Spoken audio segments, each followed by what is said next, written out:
It was much more existential than, we got some tough challenges on our hand. I didn't think we were going to live through this. This is so huge, so enormous. How do you survive this? Because there are no good explanations. There are no reasonable stories to be told. This is just insanity. Welcome to Season 2 of Crucible Moments, a podcast about the critical crossroads and inflection points that shaped some of the world's most remarkable companies. I'm your host and the managing partner of Sequoia Capital, Roelof.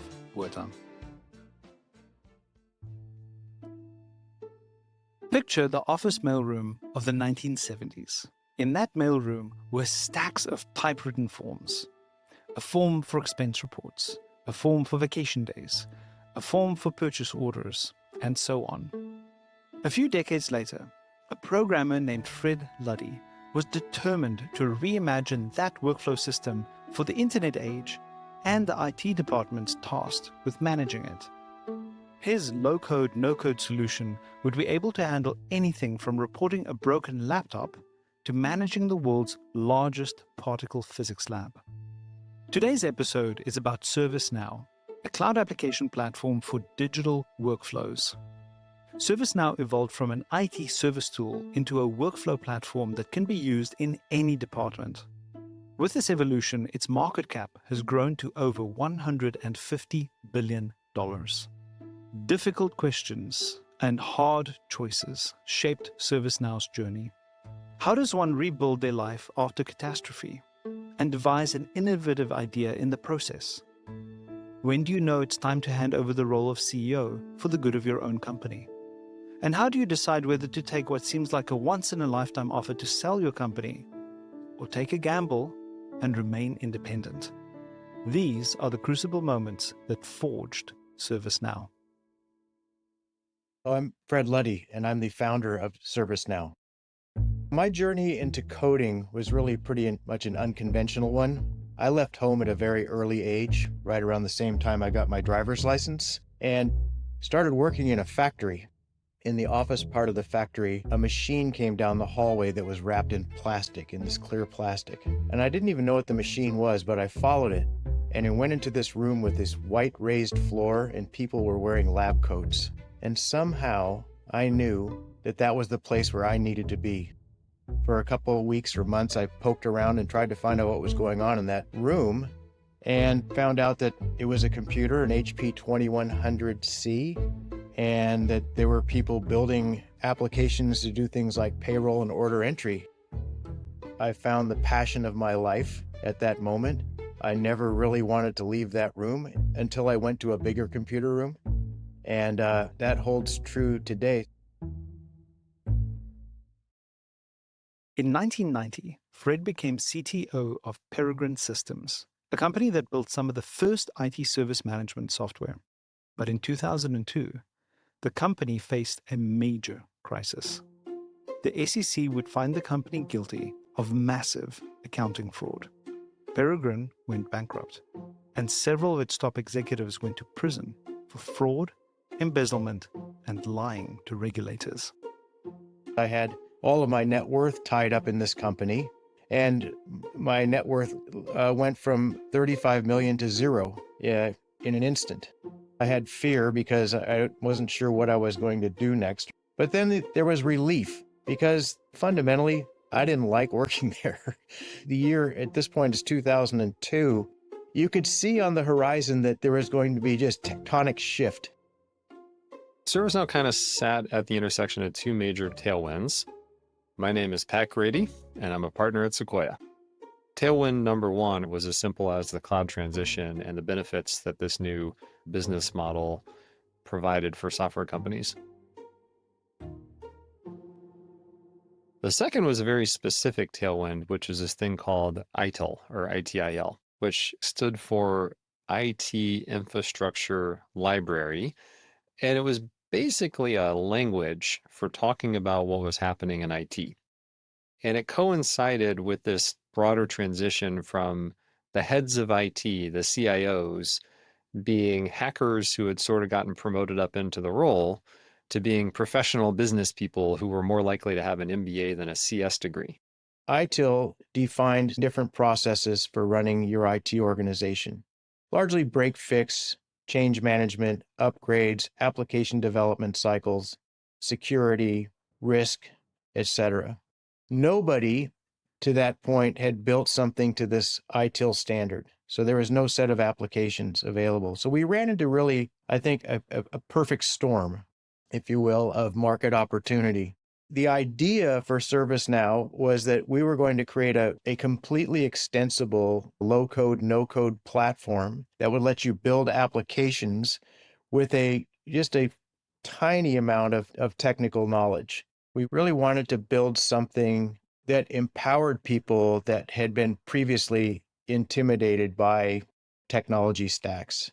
But my heroes were Steve Jobs and Bill Gates and Page and Brin, and they all started at, right out of puberty, right? And all of a sudden they're building these great corporations. And I'm thinking, what the heck am I thinking trying to build a company, especially starting it after 50? Fred was a founder that had been burned before.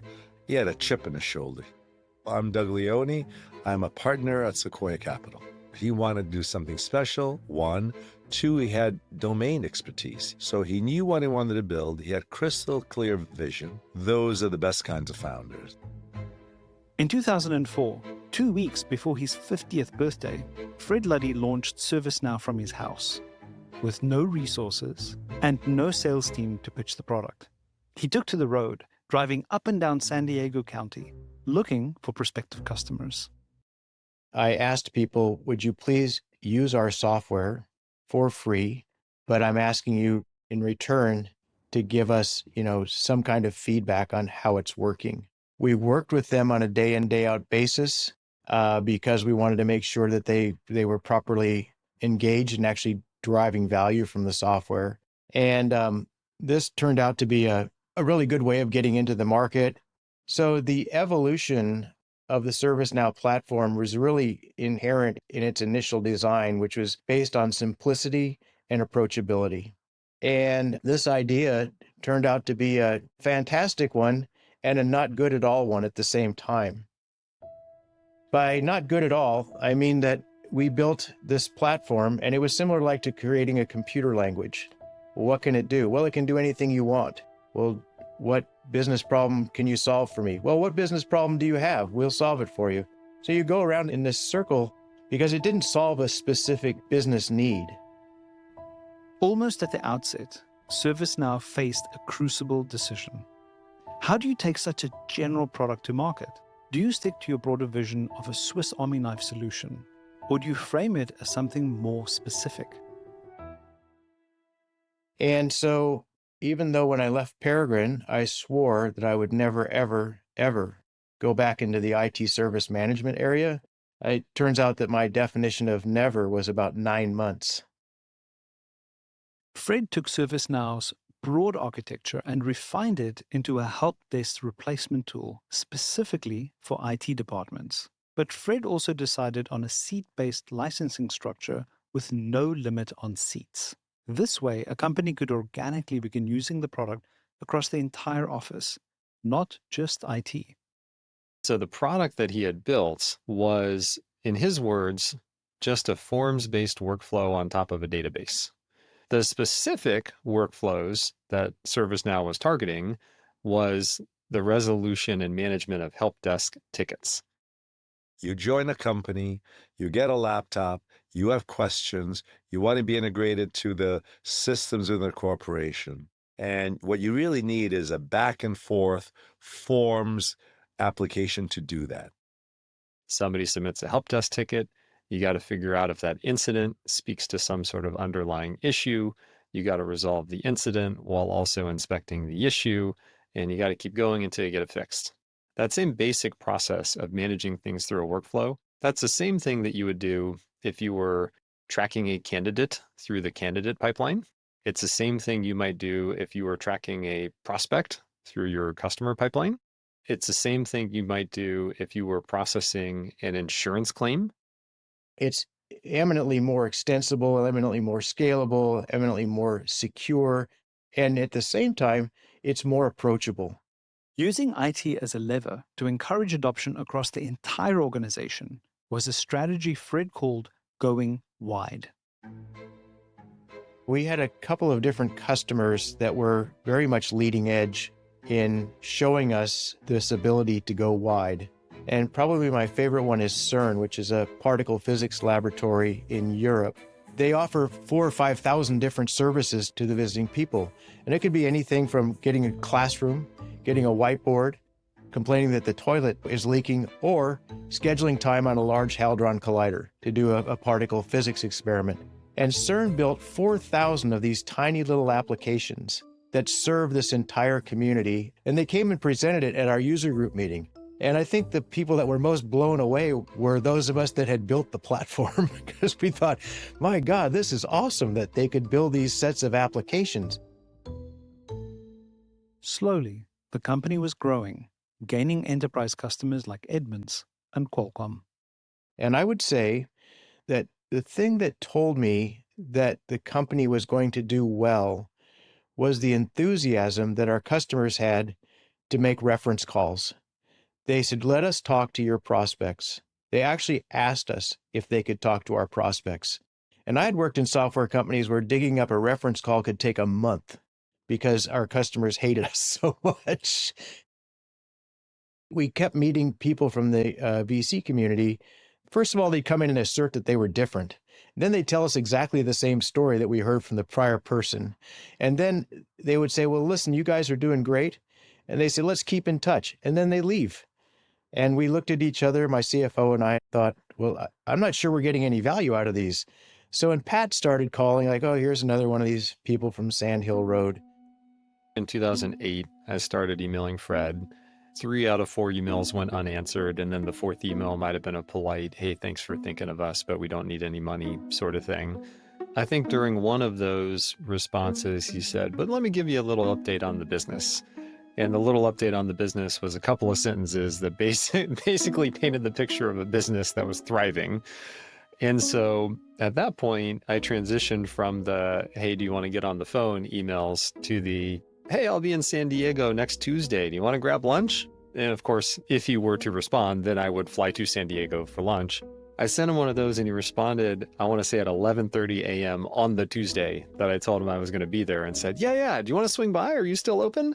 And I responded immediately and said, shoot, my trip got pushed to next week. How about same time next week? And he said, okay, great. So Doug and I flew there for a lunch on a Tuesday, which is the first time we met Fred in person. When you talked with them, and this is the thing that really stood out, the clarity of thought and the focus on first order issues was impossible to miss.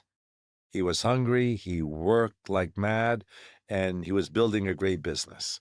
And so it seemed like something we ought to do without much thinking. And then as the conversation progressed, Doug has this magical way of sort of getting a complete picture of a founder and of a business, not just the stuff that they're eager to share, but also all the stuff that maybe they're not so eager to share. When we met Fred, we gave him the pitch of Sequoia. I remember we had 10-slide pitch. It talked about all the mistakes we've made and all the mistakes we commit our companies would not make again because we've seen those mistakes. I remember Fred took that slide and kept it in his binder. And along the way, I asked him, what's the biggest challenge you have now? He said, keeping our systems up. Our data centers are getting inundated by volume. And I said, I know just a person that can help you. And he took the name on the card. And I remember that I got a call from Fred a week later. He said, you've already helped me more than my existing investors have helped me up to now. And I knew when he said that we had a shot at becoming investors. In late 2009, Sequoia led ServiceNow's $41 million Series D round.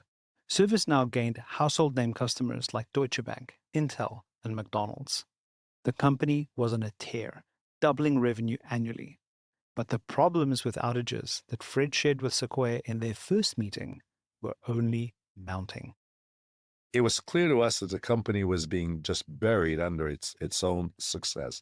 The number of customers it was getting was too fast. And it's probably the only time in my life that I suggested we slow down growth because I didn't think the then management team could absorb the volume of business coming our way.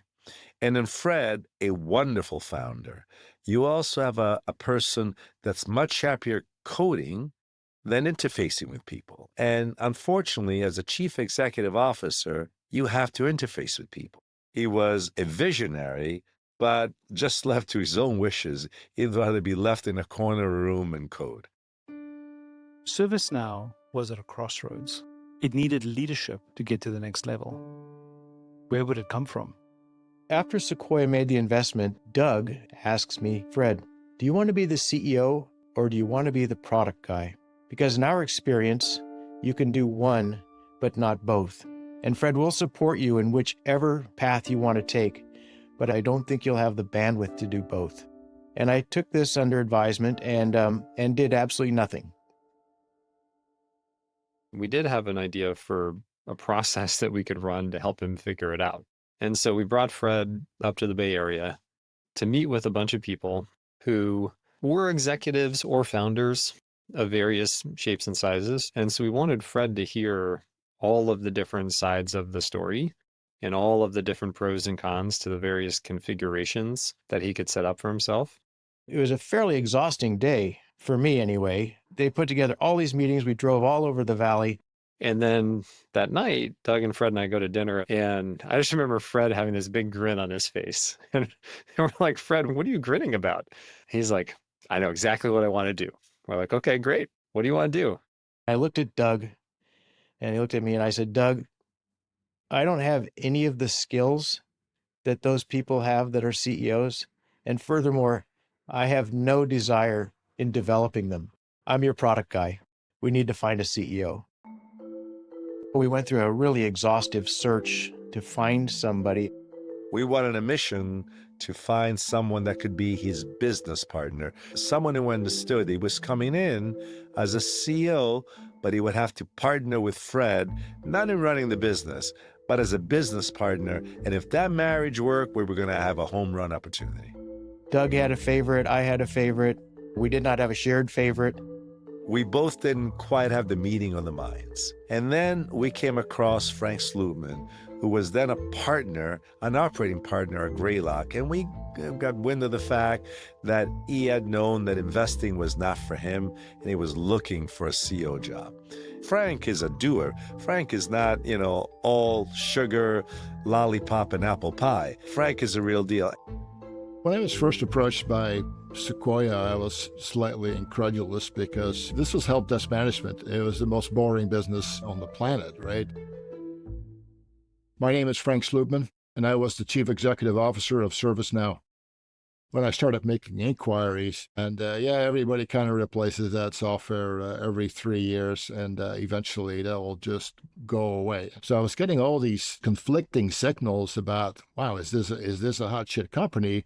Or is this something that is incredibly boring and has no real strategic mojo to it? So the one thing that stuck out, of course, is the company was growing fast. I mean, velocity is the mother's milk of venture capital, okay? I mean, when you have velocity, you got something. And when you don't have it, you got nothing. So when you have velocity, you're going to start looking closer and go like, what's going on here?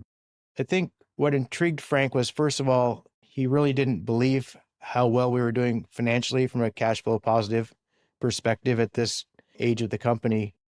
There's high growth there, there's velocity, and there is an incredibly passionate customer base there. So I sort of figured, you know what, I can figure out the rest. I think we got the most important things covered here. In 2011, Frank Slootman became CEO of ServiceNow, and Fred became Chief Product Officer. Leadership change is always a crucible moment because you never know what you're going to get. It's a system full of people, and even the best and most capable and well-intentioned people are still human beings. And when you throw somebody new into the mix, no matter how talented that person is or how much you might respect them, disagreements are going to come up. Organ rejection is a possibility, and there's a lot of work that you have to do to get the team to gel. The first 90 to 120 days that Frank was CEO was probably the most difficult of my career. I was used to being a benevolent autocrat at the corporation, and now I had a position where he was in that seat. Frank is a do something yesterday kind of person. He doesn't mess around. You're lead follow or get out of the way kind of leader. There's a new sheriff in town moment that does stick out. And that was the company was based in San Diego, but then it opened a Bay Area office. And they had tickets to one of the San Diego sports teams, but they did not have tickets to any of the Bay Area sports teams.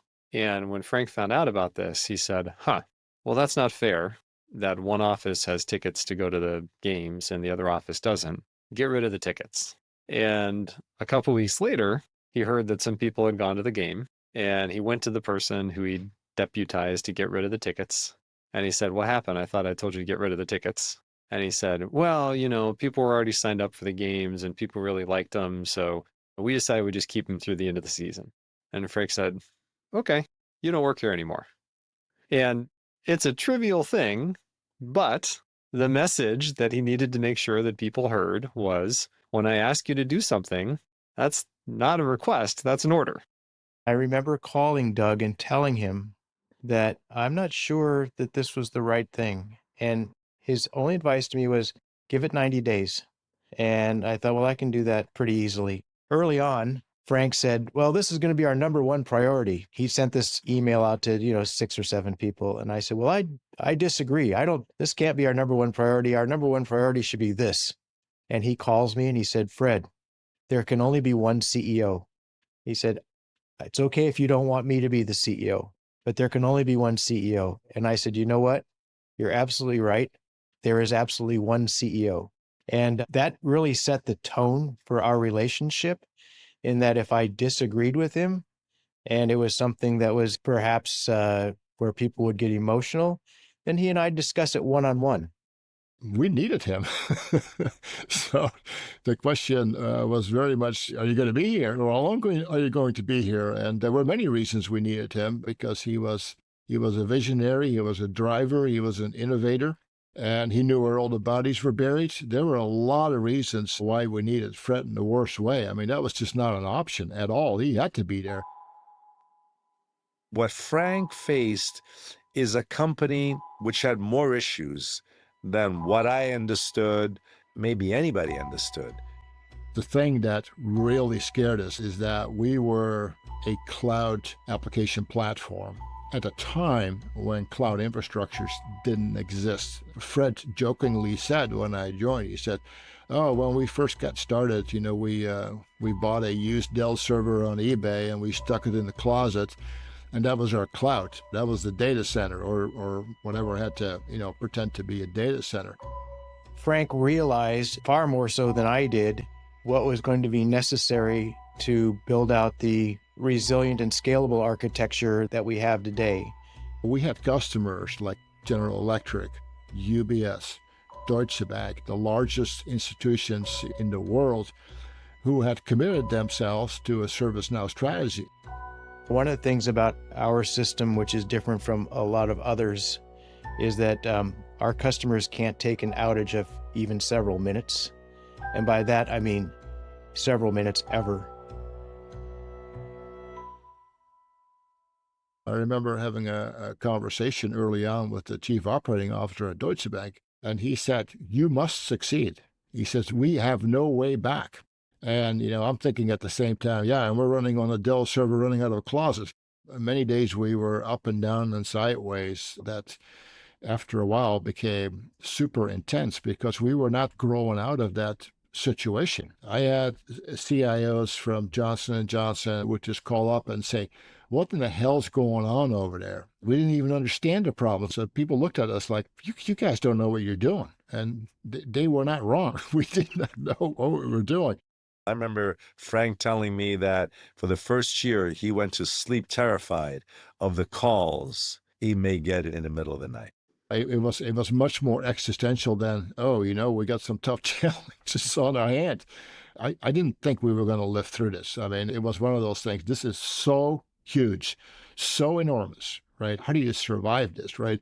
Because there are no good explanations. There are no reasonable stories to be told. This is just insanity. Facing potential collapse, ServiceNow needed to figure out how to build a reliable cloud network. We started to enlist all kinds of different people, different resources. Everybody had an opinion, everybody had a recommendation, but it was a discipline that was not understood or developed at the time. We went down this path and we had multiple false starts where we said, this is not going to work. And we had to part ways with people several times. We were like looking for water in the desert. It turns out that in the end, our VP of engineering that was part of the incoming team, Dan McGee, was an incredibly strong process and discipline guy. And he really figured out how to homogenize the infrastructure, meaning that everybody ran on exactly the same software stack. So homogenizing, making everything absolutely the same in terms of patch levels, service levels, all these different things. That process, started to really freeze out, a lot of these problems. They were just completely cookie cutter in the end, and that helped us really get over this chaos and mayhem that we experienced in the early days. It went from being the absolute worst to being one of the best in the industry and also incredibly economically viable as well. Our gross margins became very, very strong. Among the other issues Frank faced were unworkable contracts with customers that had to be rewritten, a lack of patents for its intellectual property that put the company in danger of catastrophic lawsuits, and the need for more talent to fill out every department, from sales to research and development. I've been in companies that were dramatically overspent and overstaffed, and this one was the exact opposite. It was the scariest of scariest experiences to see how thin this company was on this technical talent. We massively backstopped the truck in terms of hiring. I mean, it was insane the amount of hiring that we did. And we actually went into a loss-making position for a couple of quarters, even though the company was massively profitable, but for the wrong reasons. We doubled the size of the entire company in terms of number of employees in a matter of months. And it shocked the board of directors. They're like, you did what? But, in hindsight, I would have gone faster if I could. We would always get up in the morning, one foot in front of the other. We did what we had to do, however difficult and ugly it was and confrontational it was at times. We kept moving. In the end, we solved all these problems. They all went away. So, in other words, it can be done. In addition to solving some of ServiceNow's most pressing issues, Frank also led an effort to broaden the company's product offerings and capitalize on the promise that was inherent in Fred's initial product design. We fairly quickly started to look at evolving our positioning from help desk replacement to what we refer to as the ERP for IT. The idea was that IT would have its own system of record, would have its own platform where all the functions of IT would be. You have a single database and a fully integrated system. That had never been done. And people looked at us like, what? The ERP for IT? What are you talking about? You're a help desk replacement tool. Here's the important thing. Now, everybody in IT is going to be licensed on ServiceNow, not just that small group of help desk management people. We just said, look, if you work on IT and you don't have a logon to the system, what are you doing here? Now, obviously, from a business model standpoint, you can now sell, 40, 50 times as many licenses to the same customer, because we would go in and say, yeah, we're not here to license your help desk management staff, which is a very small group of people. We're here to license everybody, including you, Mr. CIO. But it was only the beginning, because we had, other transformations that were coming after that. There's no one moment that stands out as the moment where we said, thank goodness Frank is here. It was almost all of the moments. I have the utmost respect for Frank, and I considered it to be an honor to work for him. And I learned a lot from Frank, and I'm very, very appreciative of that relationship that we had. I remember being at a board dinner, and Fred and I were talking about how great things had worked out with Frank.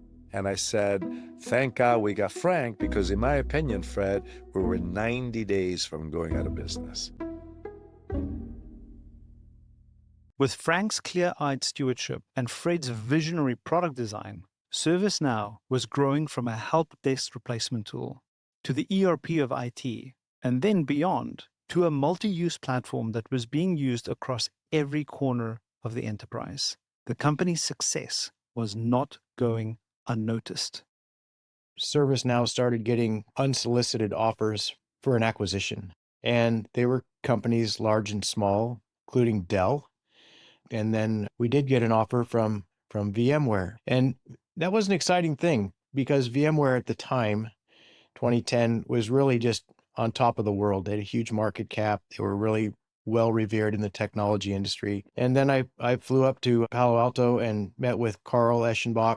We reached out to ServiceNow. We realized that this could be a very good platform for us to have as an asset as we continue to build out our management approach to how IT and service management was delivered. My name is Carl Eschenbach. I'm the former president and COO of VMware, and I'm currently the CEO of Workday. We also knew that at the time, ServiceNow was having some challenges with their platform and technology. This is in a time where we were struggling greatly. We were like, we don't know whether we can do this, with the level of challenge that we have. So that's when you start entertaining these kind of scenarios. You're like, the last thing I want to do is fumble this and basically have a train wreck on my hands. I think we had some of the best engineers in the world, and we could help them modernize the product, bring stability to it, and help them scale the technology as well. One day I got a call from Frank Slootman saying there's an offer on the table to buy the company for $2.5 billion. Back then, multi-billion-dollar exits were pretty goddamn rare. So if there's one being offered, you don't summarily dismiss that. When you're a VC, you're betting on many companies. We only have one. This is not Peter Pan, okay? This is real life. At the time, I was about 55 years old. I'd been bankrupt twice. I had a new child, so this was a chance to be not bankrupt.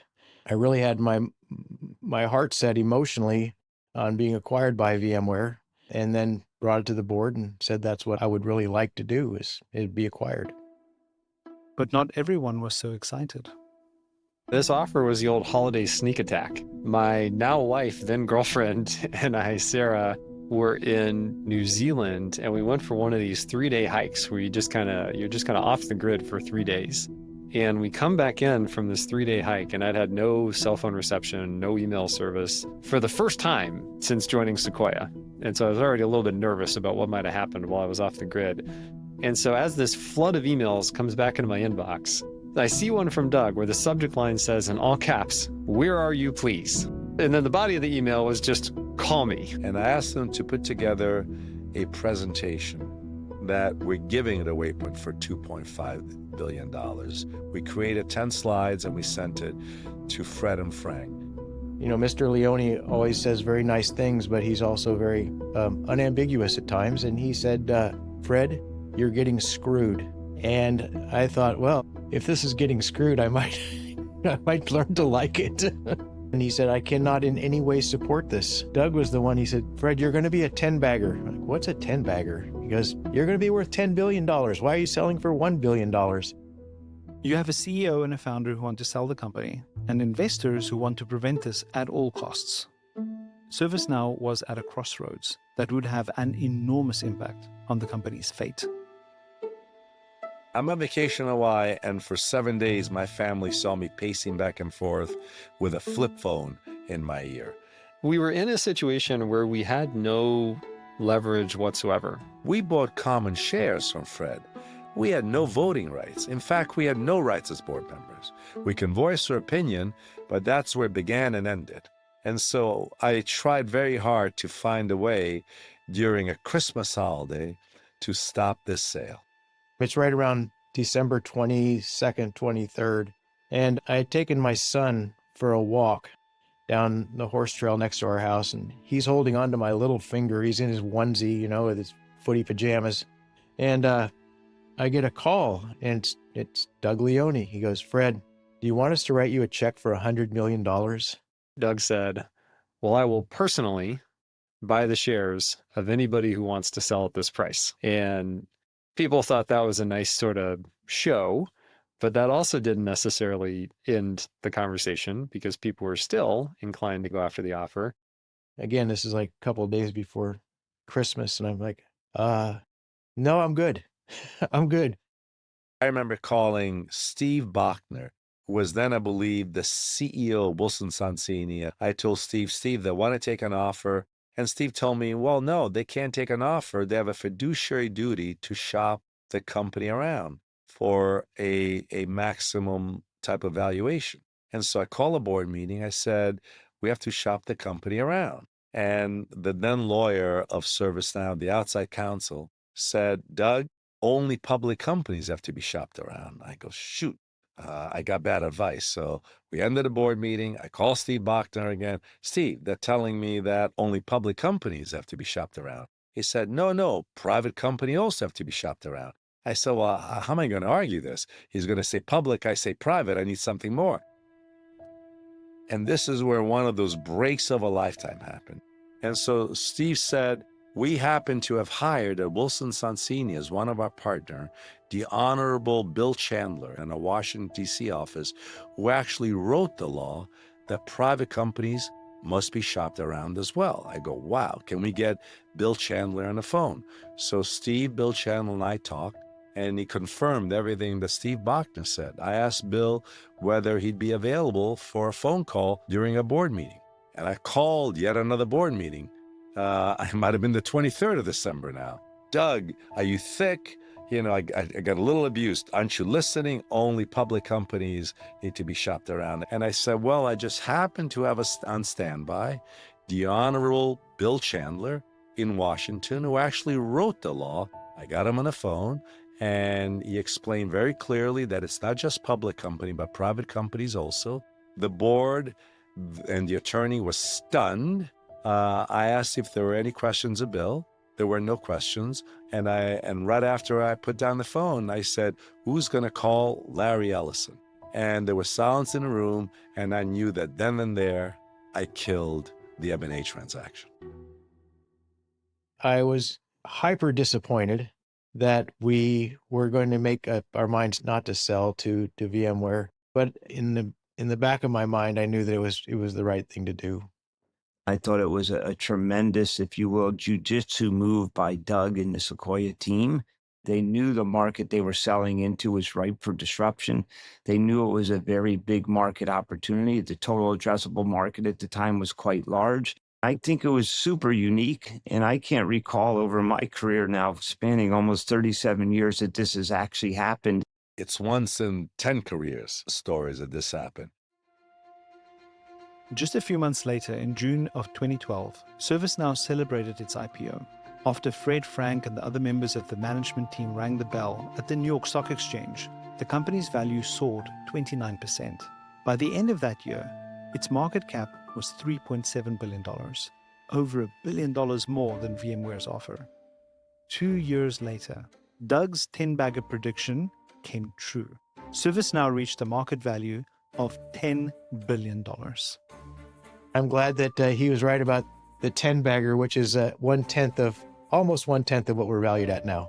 Selling the company to VMware versus living as a public company with 150 billion in market cap, and perhaps living as the canonical example of performance at scale as the enterprise company that all other companies admire and look up to and hope to someday be like, that's a pretty big difference. I would advise companies that receive an acquisition, do not get charmed by a number that seems like a big number, or a number that some model says is pay 2 year forward. Don't get charmed by that.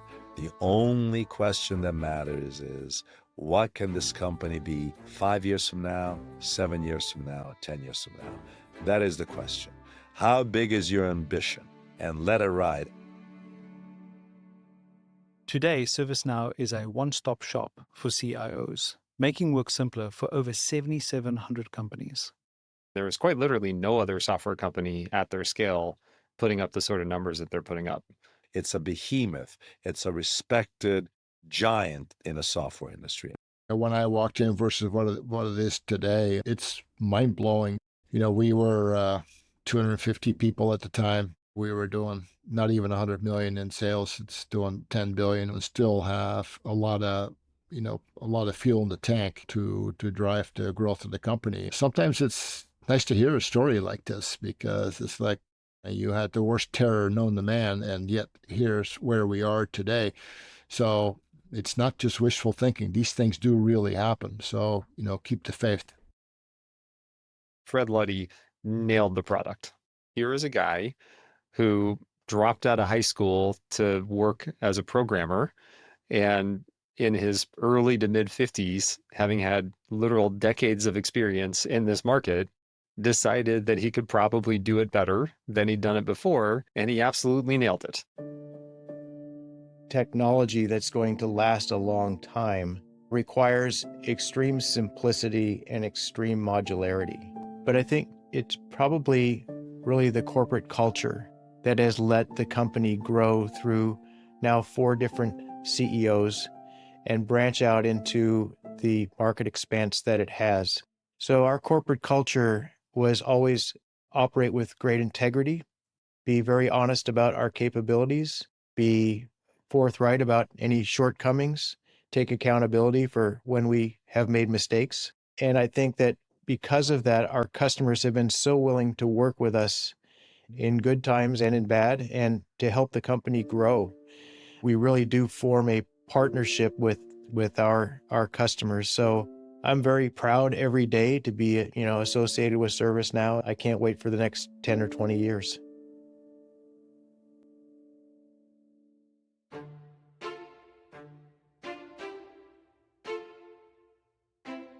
This has been Crucible Moments, a podcast from Sequoia Capital.